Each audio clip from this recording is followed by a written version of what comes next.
잠깐 같이 기도하고 말씀 생각하십니다. 하나님 아버지, 이 주일 오후 시간 저희들이 하나님의 말씀, 하나님께서 사도 요한을 통하여 주신 계시의 말씀, 종말 예언의 책인 요한계시록의 처음 부분의 몇 절의 말씀을 또 조금 해석하며 묵상하기를 원합니다. 하나님께서 부족하고 무익한 종, 미천한 종에게 하나님의 은혜를 주셔서 성령님의 깨우치심과 말하게 하심을 주셔서 하나님의 말씀을 조금 바르게 해석하며 또 거기에 교훈, 진리와 교훈을 나눌 수 있게 하여 주옵시고, 하나님의 영, 진리의 영께서 항상 저희를 지도하여 주셔서 하나님의 진리의 바른 지식 가운데, 바른 교훈 가운데 살게 하여 주시고, 이 혼탁하고 어지러운 세대 속에서도 좌우로 치우치지 않고 지나치거나 모자라지 않고 바른 길 가는 저와 우리 모두가 되게 하여 주옵소서. 예수님의 이름으로 기도하옵나이다. 아멘. 아멘. 자, 요한계시록 2장 12절부터 17절 말씀, 버가모 교회의 사자에게 주신 교훈 좀 생각해 보십시다. 12절, 13절 다시 봅시다. 버가모 교회의 사자에게 편지하기를 하는 말은 편지하라, 명령어로 되어 있다고 그러죠. 편지하라. 뭐라고 편지하나? 좌우에 날선 검을 가진 이가 가라사대, 내가 내 행위와, 전통 본문에는 내가 내 행위와 내가 어디 사는 것을 아노니, 이렇게 되어 있습니다. 내가 내 행위와 내가 어디 사는 것을 아노니, 거기는 사탄의 위가 있는 데라. 사탄의 위가, 사탄의 보좌가, 위는 보좌, 그런 거죠. 사탄의 위, 사탄의 보좌가 있는 데라. 네가 내 이름을 굳게 잡아서 내 충성된 증인 안디바가 너희 가운데 곧 사탄에 거하는 곳에서 죽임을 당할 때에도 나를 믿는 믿음을 저버리지 아니하였도다. 그렇게 되어 있습니다. 주께서는 좌우에 날선 검을 가진 이로 묘사되셨습니다. 1장 16절에서 읽은 바와 같이 그 검이 입에서 나온다. 그의 입에서, 주님의 입에서 검이 나온다. 그렇게 표현되었습니다.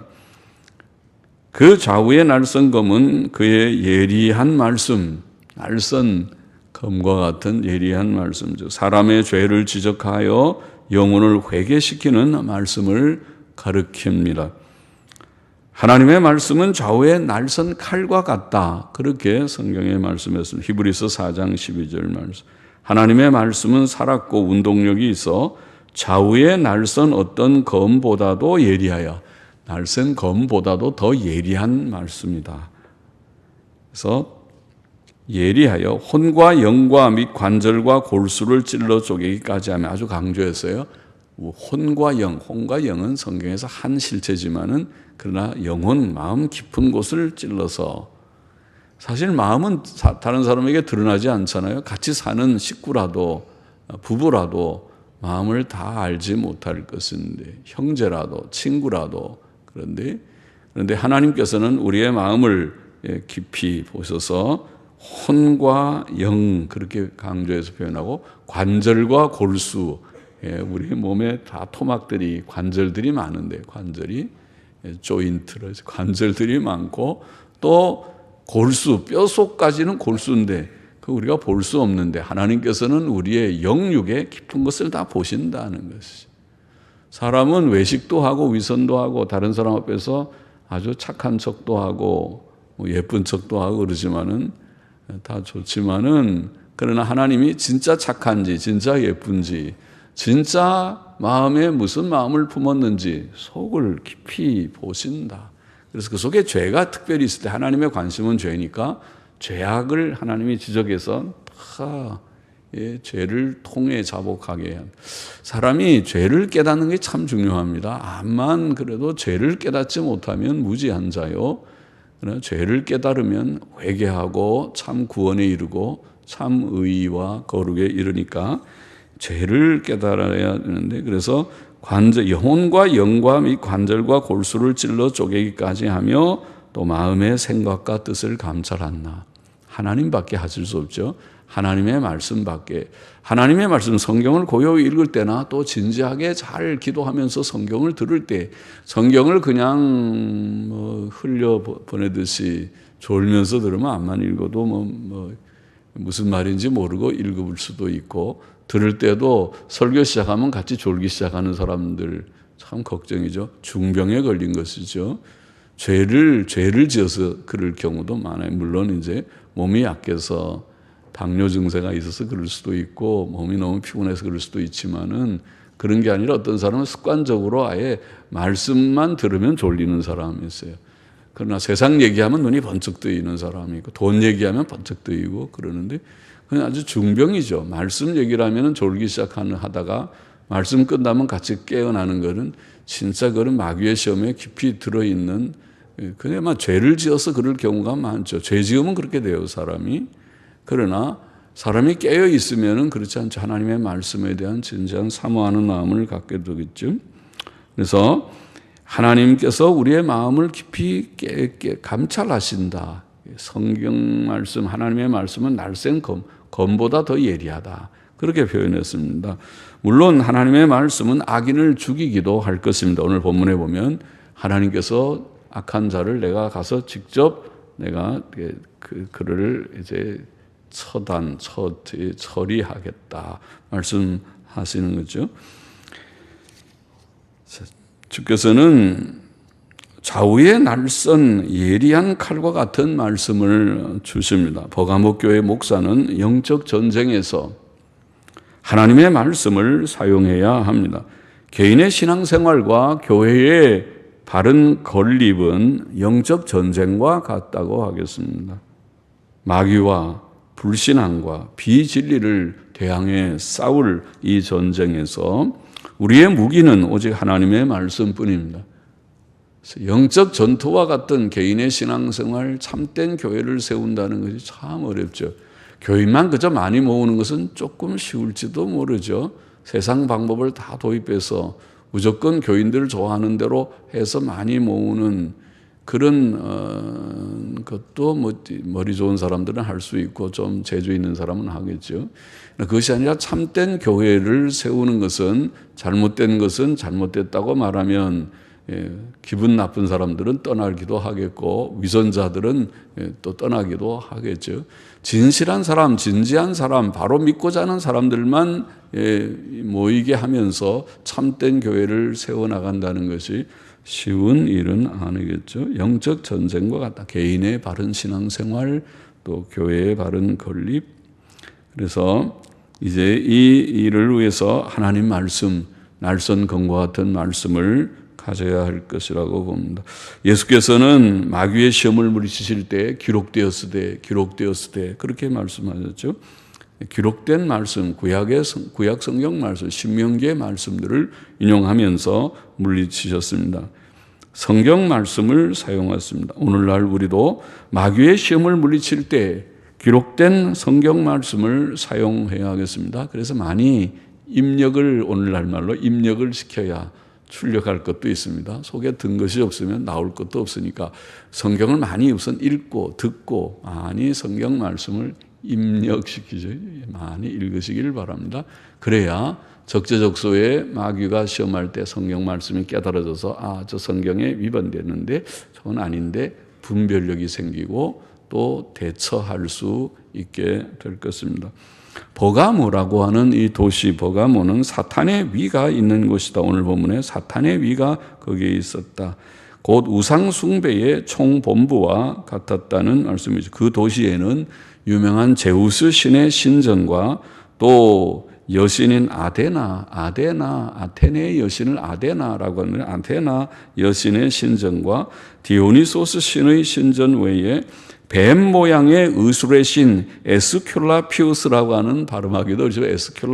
에스큘라피우스 신의 신전이 있었다 그러고, 또 로마 황제 어거스투스 아구스토의 황제를 숭배하는 신전도 있었다고 합니다. 황제 숭배, 로마 시대의 황제 숭배는 초대교회 시대인 로마 시대의 보편적인 풍조이었습니다.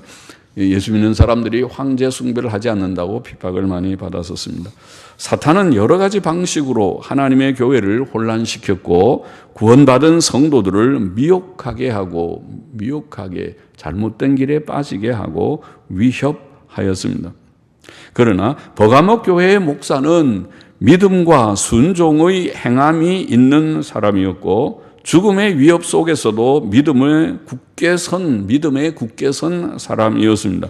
그는 주의 이름을 굳게 잡았고 오늘 본문에 있는 대로 주의 충성된 증인 혹은 순교자 안디바가 죽임을 당했을 때에도 예수 그리스도를 믿는 믿음을 저버리지 않았습니다.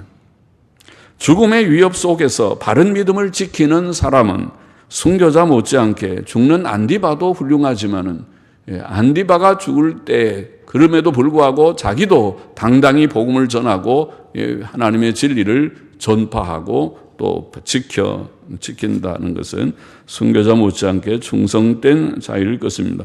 버가모 교회의 목사는 그런 사람이었고 주께서는 그의 믿음과 행위를 아셨고 그를 인정하셨고 칭찬하셨습니다. 14절 보십시다. 그러나 내게 두어 가지 책망할 것이 있나니 거기 내게 발람의 교훈을 지키는 자들이 있도다. 발람이 발락을 가르쳐 이스라엘 앞에 올무를 놓아 우상의 제물을 먹게 하였고 또 행음하게 하였느니라. 이와 같이 내게도 니골라 당의 교훈을 지키는 자들이 있도다. 주께서는 버가모 교회의 목사에게 책망도 하셨습니다. 칭찬, 인정도 하시지만 내가 내 행위를 알고 내가 믿음 잘 지킨 것도 내가 안다. 칭찬도 인정도 하셨지만은 또 책망거리가 있어서 책망도 하십니다. 우리에게 칭찬거리가 있으면 주께서는 우리를 칭찬하실 것이지만 우리에게 책망거리가 있으면 그는 우리에게 책망도 하실 것입니다. 칭찬도 우리가 듣기를 원한다면 책망 들을 때 너무 낙심하지 말고 책망도 또 달게 듣는 우리가 겸손한 사람은 다 그렇게 해요. 그러나 마음이 교만한 사람은 자기를 띄워주고 칭찬해주면 기분 좋아서 그러면 다 좋다고 그러지만은 조금 지적하고 책망하면 기분 나빠가지고 삐져갖고 쳐다보지 않고 떠나가고 할 수도 있어요. 마음이 교만해서 그런 거죠. 교만하지 말고 사람이 온유와 겸손하게 될 때 하나님의 교훈을 잠언에 많이 나오는 말씀이죠. 교만한 자가 하나님의 말씀을 듣고 권면도 듣고 하는 것이죠. 주께서 그에게 하신 책망은 그 교회에 발람의 교훈을 지키는 자들이 있다는 것이었습니다. 발람의 교훈이 무엇입니까? 민수기 25장에 보면 발람이 발락에게 이스라엘 백성을 범죄케 한 방책을 일러주었다고 보입니다. 나중에 민수기 31장 16절에 나와 있지만은 그러나 민수기 25장에 보면 이스라엘의 실패한 사건이 거기에 기록되어 있는데 그것이 바로 발람의 교훈, 발람의 조언, 발람이 조언한 발람의 교훈을 따른 것이었습니다. 그것이 무엇입니까? 발람이 발락에게 일러준 이스라엘이 어떻게 하면 하나님 앞에 벌을 받을까? 이스라엘은 자기가 이스라엘을 저주할 수는 없는데 하나님이 저주하지 않은 자를 자기가 저주할 수 없다고 그렇게 저주하라고 부활해서 발람을 불러왔는데 발람이 그가 기도해 보더니 저주가 아니라 축복만 계속하니까 그래서 이제 안 되겠다고 포기하는데 그런데 발람이 발락에게 이 조언, 이 좋지 않은 나쁜 조언을 주었다고 보입니다. 그 민수기 31장 16절에 나와 있습니다. 그런데 그 내용은 이스라엘 백성이 어떻게 하면 하나님께 벌 받는가? 그것은 죄를 짓게 하면 벌 받는데 어떻게 죄를 짓게 하는가? 모압의 예쁜 여자들을 동원해서 예쁜 여자들, 젊은 여자들을 동원해서 이스라엘의 젊은이들, 이스라엘 사람들을 죄 짓게 하는 것이래요. 그죠? 사람이 죄 짓기 쉬운 거 두 가지 있죠. 늘 말하는 대로 돈이 죄 짓기 쉬고 돈 하면은 다 넘어가고 돈은 다 넘어가고 심지어 정조도 높다 팔아버리고 젊은이들이 자기의 순결성을 그걸 갖다 헌시작처럼 버리 돈 몇 푼에 돈 몇십만 원, 몇백만 원, 몇천만 원쯤 되면은 진짜 눈이 둥그레져서 아마 그렇게 될 사람들도 들어요. 그렇게 돈이 큰 시험거리고 또 하나는 육신의 정욕이죠. 정욕이 죄짓는 성적인 문제 성적인 문제에 넘어가는 사람들이 많고 남자들이 많이 그렇게 넘어가고 남자들이 성에 빠지면은 거기에 빠지면 헤어나올 줄 몰라요. 자기가 그렇게 하면 죽는다, 옳지 않다, 이 망한다 뻔히 알면서도 한번 거기에 연루되면 빠져나오지 못하고 거기서 허우적거리다가 결국은 큰 낭패를 당하는 것입니다. 그래서 그것을 이제 발람이 그런 조언을 해줍니다.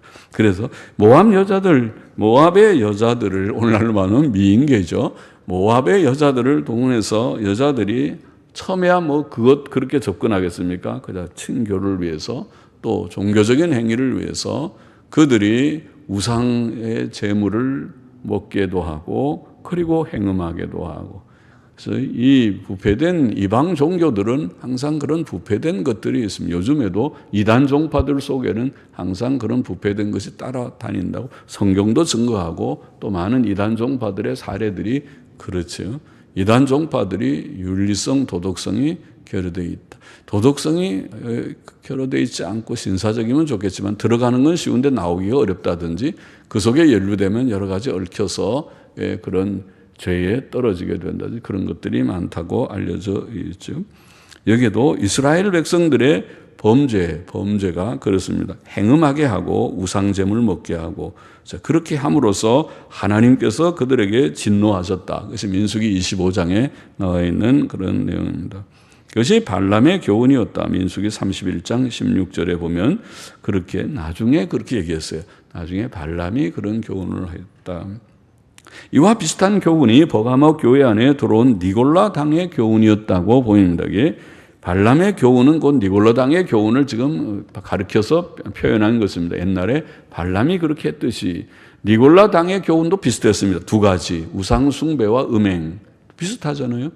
발람의 교훈이나 어느 시대나 그런 비슷한 것이 우상 숭배와 음행, 우상 숭배원. 오늘날도 비슷하죠. 오늘날의 우상은 돈이 우상이니까 하나님은 위력이 없어도 세상 사람들에게 하나님이 무슨 하나님 그 옛날 원시인들이나 섬기고 요새 이렇게 성숙한 현대인들에게 무슨 신이냐.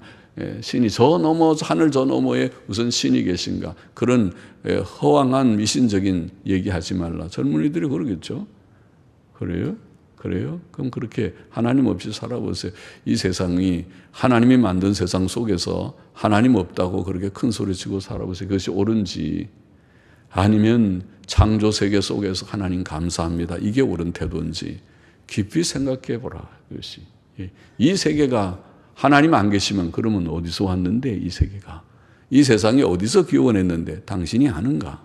알기나 아는가? 알지도 못하면서 큰 소리치고 이 세상에 하나님 없다고 그렇게 큰 소리치고 그러면 그렇게 하고 싶은 대로 살아보게. 그것이 당신에게 영생이 되고 행복이 된다면 해보게. 그러나 그렇지 않다는 것을 깨달아야 할 것입니다.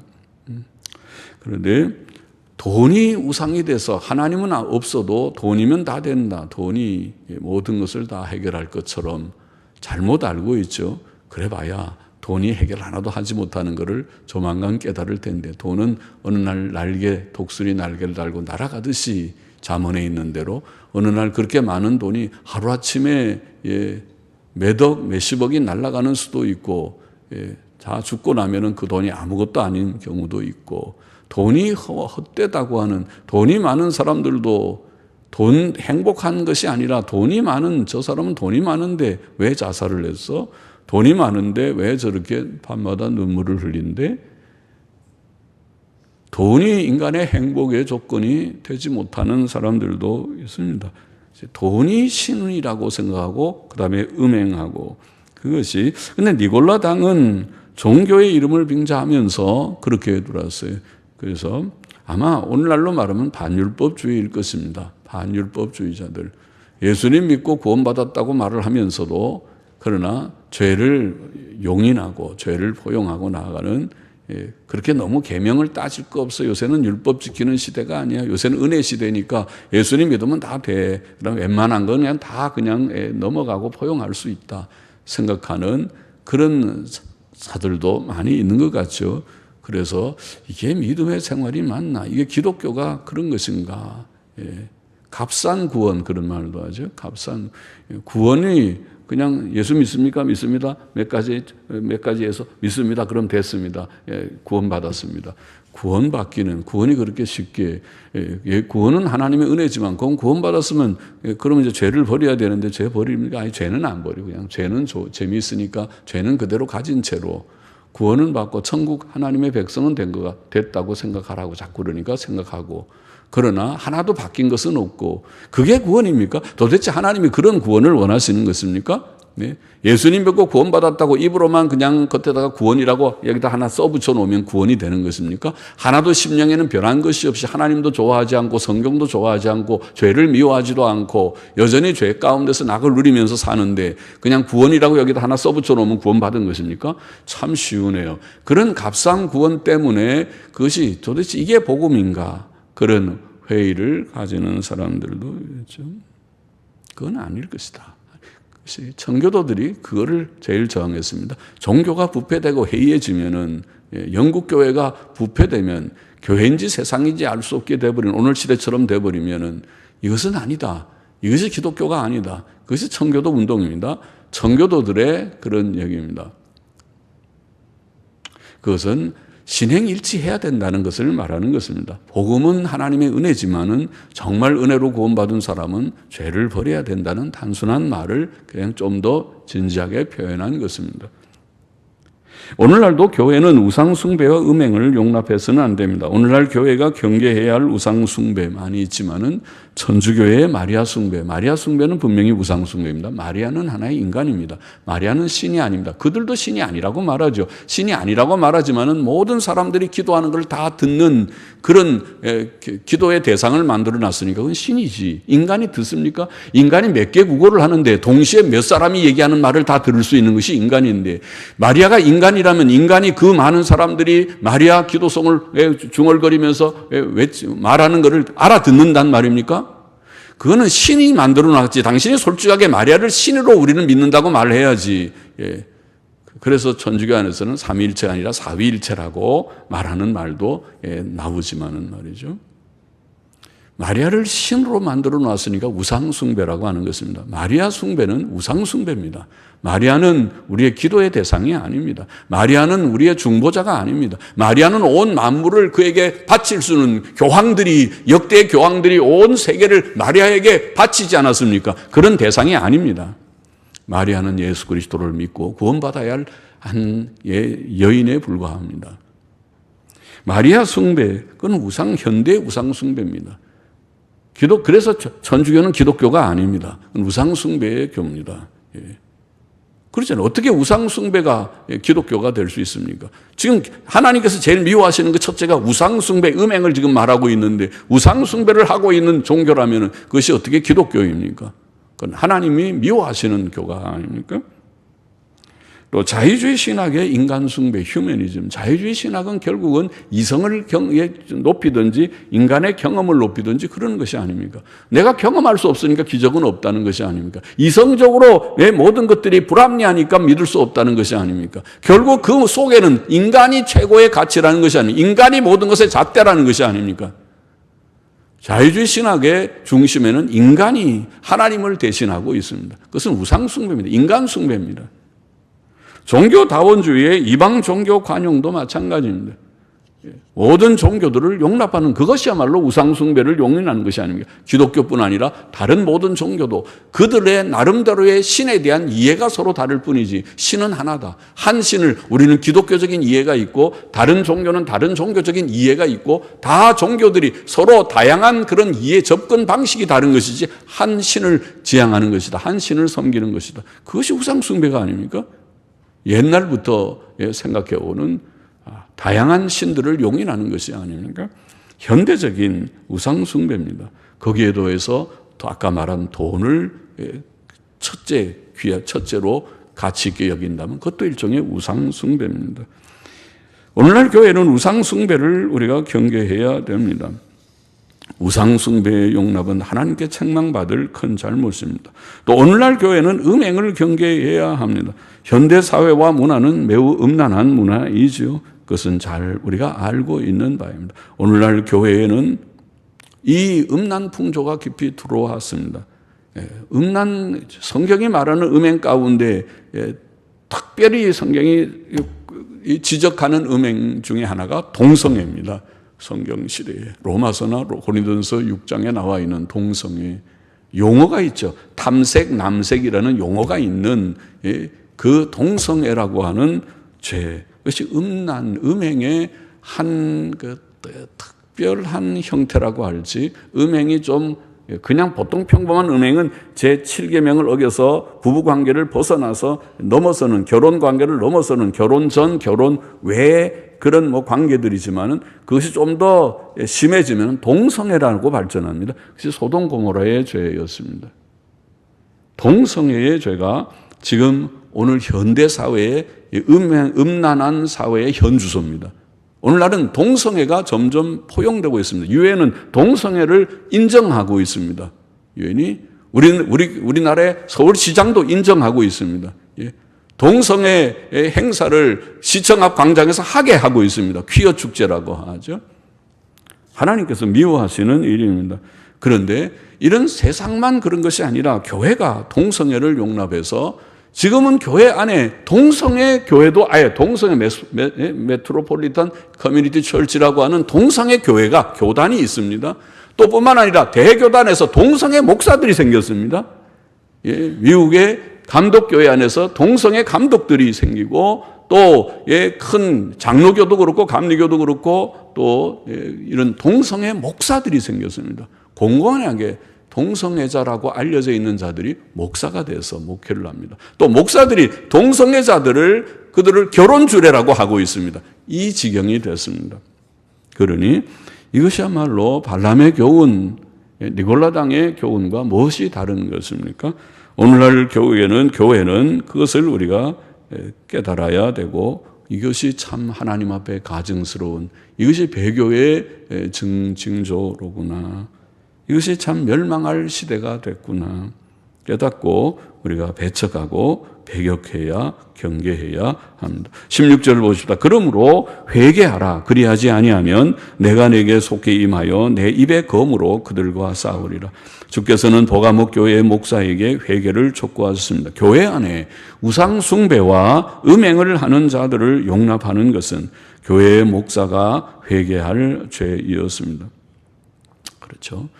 저는 잘 몰라요. 이제 아는 것이 있지만은, 그러나 일단은 저분이 조금 문제가 있다. 그래도 교회 출석하니까 나와서 바른 사람 되면 좋겠다. 그런 사람은 있어요. 남전도에도 있어서 남전도에서도 그냥 다 교회 출석하니까 교제는 하지만은, 그러나 그런 사람을 회장을 시키거나 그런 사람을 너무 중요하게 형제로 인정하거나 그러지 않으면 좋겠는데 이거를 참 말해줄 수도 없고 어떻게 하나 걱정스러운 그런 것도 없지 않아 있지만은, 그러나 기회가 되면은 남전도 회장이나 누구에게 제가 얘기해 줄 것입니다. 좀 조심을 하십시오. 거기에 그러니까 그렇게 말할 수는 있지만은, 그러나 이제 이것이 공공연하게 그런 것이 있는데도 그것을 만일 목사가 용납을 하고 한다면 버가목 교회의 목사처럼 하나님의 책망을 받을 것입니다. 그것이 용인되어서는 안 된다는 거죠. 만일 목사가 회개치 않는다면 주께서는 그 교회에 직접 개입하실 것이다. 그렇게 말하면 돼요. 그리하지 아니하면 내가 네게 속히 임하여 내 입의 검으로 그들과 싸우리라. 입의 검은 악인을 죽이는 검으로 이게 표현돼서 내가 내 입의 검으로 그들과 싸우리라. 교회가 권징을 회피한다면 주께서 직접 개입하실 것입니다. 주께서는 교인들 중에서 죄 지은 자들에게 직접 징벌을 내리실 것입니다. 주께서 입의 검으로 그들과 싸우신다는 말씀을 보면 주의 입의 칼은 심판의 칼인 것처럼 보입니다. 주님의 직접 개입은 목사에게 큰 수치가 될 것입니다. 그가 돌보는 많은 성도들이 주님의 직접 징계를 당할 것입니다. 그의 목회는 금과 은과 보석으로 건물을 짓는 것과 같은 목회가 되지 못할 것입니다. 그의 상급은 크게 감소될 것입니다. 그러므로 주께서 직접 개입하시기 전에 그는 교인들을 바르게 교훈하고 필요할 때 적절한 권징을 시행해야 할 것입니다. 17절 보십시다. 귀 있는 자는 성령이 교회들에게 하시는 말씀을 들을지어다. 이기는 그에게는 내가 감추었던 만나를 주고 또 흰 돌을 줄 터인데 그 돌 위에 새 이름을 기록한 것이 있나니 받는 자밖에는 그 이름을 알 사람이 없느니라. 만나를 주겠다. 만나는 천국의 양식을 상징하는 것 같습니다. 시편 78편 24절 25절에 보면 저희에게 만나를 비같이 내려 먹이시며 하늘 양식을 주셨나니, 하늘 양식, 천국의 양식을 만나로 표현한 것 같습니다. 만나를 주셔서 먹게 하시는 것은 우리가 장차 천국에서 주님과 우리를 사랑의 식탁 교제를 가르칠 것입니다. 천국의 음식은 어떤 음식인지, 오늘 점심 식사처럼 맛있는 육개장을 드셨을 텐데 육개장보다 훨씬 맛있는 음식일 것 같은데, 맛있는 음식을 천국에서 나누게 될 것이다. 만나라고 표현했습니다. 또 흰 돌은 여러 가지 의미가 있어 보입니다. 옛시대의 흰 돌은 운동 경기에서 이길 때 흰 돌을 주고, 재판에서 무죄 판결을 받을 때 흰 돌을 주고, 또 큰 잔치에 입장할 때도 흰 돌을 사용하기도 했다고 합니다. 과연 장차 우리가 받을 흰 돌은 그런 의미와 다 관련이 있어 보이기도 합니다. 그 흰 돌은 이 세상에서 영적 싸움에 승리한 자들, 천국 들어가는 자는 다 승리한 자들이죠. 또 하나님의 심판대 앞에서 무죄 혹은 의롭다 하심의 판결을 받을 자들, 또 영광스럽고 복된 천국 잔치에 참여할 천국 식당에서 식사를 같이 나누게 될 모든 자들에게 흰돌 하나씩을 다 주실 것이다. 흰돌을 받을 것이다. 그 흰돌 위에는 새 이름이 기록될 것인데 그것은 받는 자밖에는 알 사람이 없을 것이다. 그 새 이름이 무엇일까? 아마 구원받은 자가 천국에서 사용할 이름, 천국에 가면 우리 이름들 그냥 제 석자 이름을 쓸지 아니면 새로운 이름을 하나 지어서 흰돌에다가 흰돌에 새 이름을 쓴다, 그렇게 표현했으니까 새 이름을 거기에 적어 주실 것이다. 그것은 천국 백성으로서 우리가 누릴 복된 신분과 영광을 나타낸다고 하겠습니다. 본문의 교훈을 다시 정리해 보십시다. 첫째로, 우리는 사탄의 위가 있는 곳, 우상 숭배가 가득하고 죽음의 위협이 있는 곳에서도 버가모 교회의 사자처럼 주 예수 그리스도의 이름을 굳게 붙잡고 주를 믿는 믿음을 저버리지 않는 자가 되어야 하겠습니다. 참된 믿음은 죽음을 무릅쓰고 예수 그리스도를 주님으로 믿고 따르는 것입니다. 주 예수께서는 아무든지 나를 따라오려거든 자기를 부인하고 자기 십자가를 지고 나를 쫓을 것이라, 그렇게 하시죠. 죽음을 각오한 믿음, 그것이 참된 믿음, 믿음의 생활입니다. 장차 온 세상에 임할 대환난 시대에 대비하여 우리는 죽음을 두려워하지 않는 견고한 믿음을 준비해야 하겠다는 것입니다. 죽음을 두려워하지 않는 견고한 믿음, 그 믿음을 우리에게 주옵소서. 둘째로, 우리는 우상 숭배와 음행의 악을 포용하지 말아야 되는데, 이것이 버가모 교회에 주신 교훈, 중요한 교훈이라고 생각합니다. 오늘 시대는 배교와 타협과 혼돈의 시대입니다. 우리는 이 어두운 시대에 교리적, 윤리적 오류들을 분별하고 용납하지 말아야 하겠습니다. 비록 우리가 우리의 행위로 구원받지 않고 오직 하나님의 은혜와 주 예수 그리스도의 대속 사역으로 구원받았지만 우리는 죄를 짓지 말고 의와 선을 행하는 자가 되어야 합니다. 만일 우리가 죄악을 정죄하면서 죄악을 용납한다면 우리는 스스로를 부정한 자가 되죠. 모순된 자가 될 것입니다. 또 하나님의 책망을 피할 수 없을 것입니다. 우상 숭배와 음행의 악, 오늘 시대적인 악인데 우상 숭배와 음행의 악, 특별히 돈의 숭배와 음란한 모든 풍조를 우리는 분명하게 대적하고 이것은 아닙니다. 우리는 하나님의 말씀의 바른 교훈대로 가기를 원합니다. 굳게 결심하고 죽음을 무릅쓰고 어떤 죽음의 위협을 무릅쓰고 믿음으로 주님을 따라가는 참된 신앙인들이 되기를 원합니다. 기도하십시다. 하나님 아버지, 오늘도 버가목 교회에 주신 말씀을 생각하면서 버가목 교회의 목사는 그 위협적인 죽음의 위협이 있는 환경 속에서도 믿음을 굳게 지켰다고 칭찬하시고 인정하셨고, 그러나 그 교회에 니골라 당의 교훈을 지키는 자들이 있다고 또 지적하셨습니다. 오늘 우리에게 주님 이 교훈 주셨사오니 우리가 이 시대에서도 주님을 진실히 믿는 믿음, 주님을 믿고 따를 때 어떠한 고난, 어떠한 죽음의 위협이 우리에게 있다 할지라도 목숨을 겁내지 아니하고 내가 주님을 믿고 죽으면 죽으리다 하는 심령으로 주님을 믿고 따라감으로써 승리하는 우리가 되게 하여 주시고, 시대의 풍조인 우상숭배와 음행, 특별히 돈 숭배와 음행의 이 시대적 풍조를 역행해서 주님을 따라가는 거룩한 백성들이 되게 하여 주옵소서. 예수님의 이름으로 감사하며 기도하옵나이다.